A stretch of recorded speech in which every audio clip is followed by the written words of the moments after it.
form here. Thank you. How's everybody doing today? Good. So you got your cinnamon roll. The reason why we have two pans, we said earlier, was that when your blood sugar crashes, you can go have another one. Pick it back up again. So, we're going to continue to talk about this Grant Wiggins article. First, I want to ask you, what did you think about the article after having read it in its entirety? What do you think? Just some... It was enlightening. Yeah. A whole different way to look at things, wasn't it? It really was. Like actually taking responsibility for the things that we teach, causing learning to happen, and being responsible for causing learning to happen. I love the way he says that, because you really can't wiggle out of it. Yeah. What else? I just thought it was interesting how they used the example of marketing positions with how they had such concrete expectations for their representatives, and teaching was just like, all right, you're going to supervise, maybe teach some history. That's kind of it. Right. Teach a little history. But the marketing is like, you're going to increase sales, you're going to be responsible for promoting this, editing this, doing this, and then all italicized stuff in there, and then teaching was kind of 3 bullet points or something. Yeah. And that was it. And you being an entrepreneur like you are, probably appreciate that a lot, because you know what you have to cause in a business. Sales are, business is result driven, bottom line, stuff like that. And as much as I hate teaching having to be results driven, I mean, there's a part of me that really doesn't like that. Because I've always been an advocate of teaching being an art more than a science, and all the data that we're supposed to be crunching and all that. I just think, yeah, there's a place for that, but I really love that passion about teaching, that art where you can really tell where a student is and meet them where they are and those kinds of things. But the bottom line is we have to show results. We have to be accountable for the time that we spend with our children. And I think this article brings up a lot of excellent points about how to approach that and about how to start thinking a little outside of the box from what we're accustomed to thinking. What do y'all think? Do you agree with that? I liked how he was talking about making sure that we understood where the students were going next year and where the teachers next year would understand where the students were coming from. Like creating a true system of communication and expectation. That's good, and it's good that you mentioned next year, because as we get closer and closer to the end of this year, next year is already in our minds.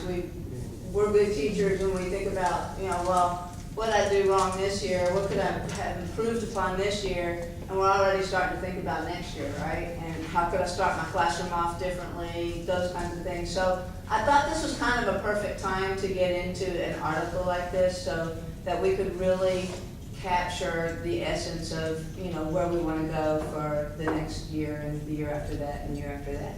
So what I thought we would do today, since we are limited on time, is something that I saw in a science class during a draw lesson.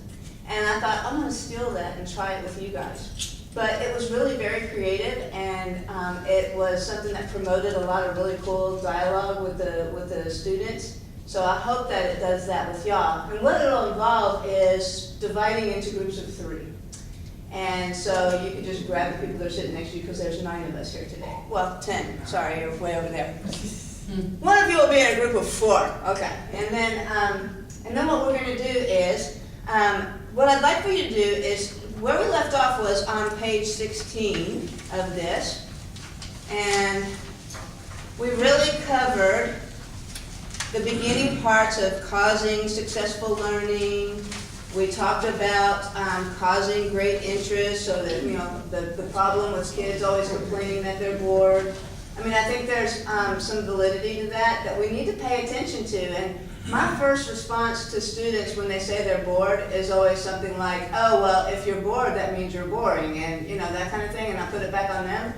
But we ought to start really kind of paying attention. And, for those who are reading the Generation IY, that's one of the things that he addresses in that book is kids are bored in school. And what can we do to make that different? And I can't do cartwheels and backflips anymore in the classroom, and I'm sure that would be entertaining. But the thing is that, you know, with their technology and the things that they know and do, they want bells and whistles. And we have to deliver some bells and whistles. And maybe we can do that through technology, maybe we can do that through creative approaches to the things that we're causing to happen in our classrooms. So, so we started off there, and we were also talking about making students feel more competent and more confident, helping them to, encouraging them to be courageous about the things that they're learning in class, and supporting them in what they're learning. And I love that line that students should leave school with a resume, not a transcript. I just love that line. That kind of wraps it all up for us.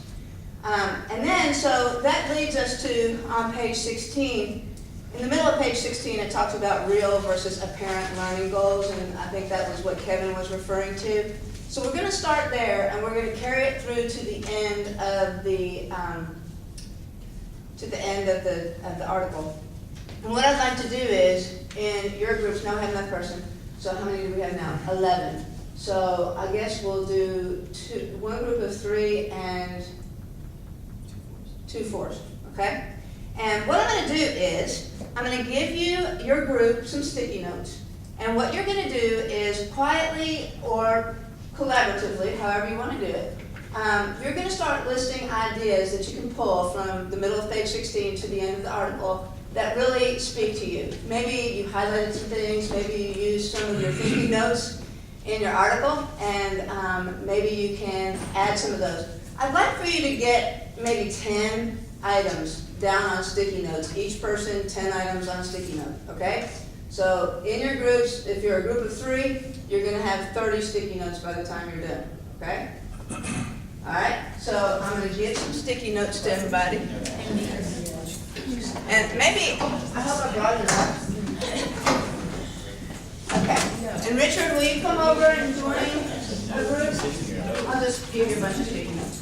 And then, here's what's gonna happen. Once, and you can be thinking about this in the back of your mind while we're doing this.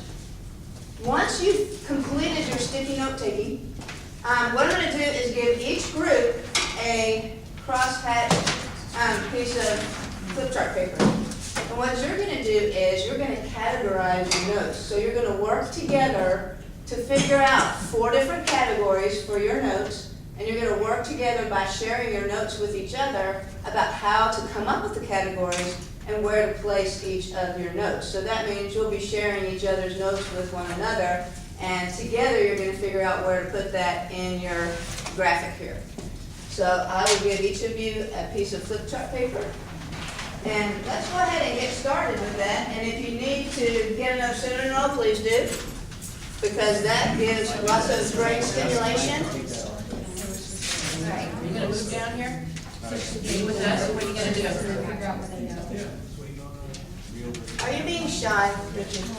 Yeah, that's what Yeah, you're Mr. Shy Man. I guess we need to kind of scoot in, right? Scoot in. Or, yeah, maybe a Yeah, corner. Yeah. Let me get y'all some markers. Here, I'll sit here. Nice smelly marker. Here. He can sit there. At the corner. Yeah, he is. He will. So let's see, it's 8:13. I'm gonna give y'all about, let's say 10 minutes or so to work on this. So you gotta work fast, work smart. We're gonna categorize, right? So we're gonna set it up.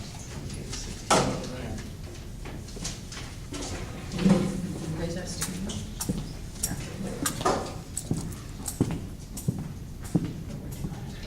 Great ideas. And then I'm gonna stick them on here by category, and figure out a category once we come up with our great ideas. Anything that, to the end, anything that stuck out. And it's already underlined for us, right, guys?